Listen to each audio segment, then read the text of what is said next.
Intégrer l'élite du judo français, un rêve à portée de main pour certains jeunes judokas guyanais. Ils sont au Pôle Espoir ou au Pôle France. De passage en Guyane, ils n'hésitent pas à enfiler le kimono pour s'entraîner et transmettre ce qu'ils ont appris. Ça permet aux jeunes d'avoir plus d'opposition et d'évoluer au niveau judo.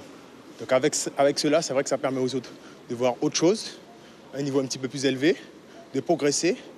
D'autant plus que ceux qui viennent du pôle, ils ont la possibilité de montrer ce qu'ils ont vu à l'extérieur, donc faire des démonstrations.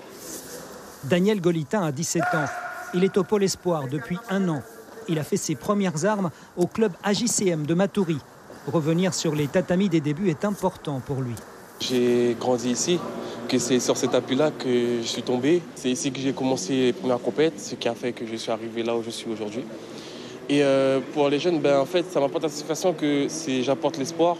Je leur montre que même si on est ici, on n'a pas tous les moyens qu'en France, on peut quand même partir et faire un beau truc là-bas. Scène originale. Shirley Dort, 18 ans, formée au club CSAB de Bonhomme à Cayenne, aujourd'hui au Pôle France, s'entraîne avec son frère. Ça fait maintenant 2 ans qu'elle a quitté la Guyane. C'est du bonheur, c'est de l'expérience, c'est une aventure qui me permet d'évoluer dans le judo et pour pouvoir performer plus tard. Le judo, depuis que j'étais en Guyane, ça a évolué un peu. Après, quand on part au Pôle France, il y a plus de niveaux, il y a plus de partenaires, plus d'adversaires et des judos différents aussi. Emma Linzarski, 16 ans, ancienne judoka de l'EAMC Suzini, aujourd'hui au Pôle Espoir de Lyon. Elle espère aussi intégrer le Pôle France.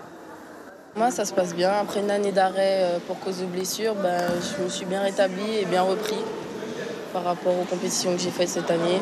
Donc ça s'est bien passé. Comment ça se passe le stage là en Guyane ? C'est nickel, c'est parfait, c'est beaucoup de bonheur. On partage tout ce qu'on a appris tout au long de l'année, même l'année dernière. Et ça fait du bien, ça réchauffe le cœur de pouvoir partager ce qu'on a appris. Tous ces jeunes vont repartir dans leur pôle respectif pour suivre leur aventure. Ils ont d'ores et déjà en tête les prochains championnats de France juniors où chacun espère monter sur la plus haute marche du podium.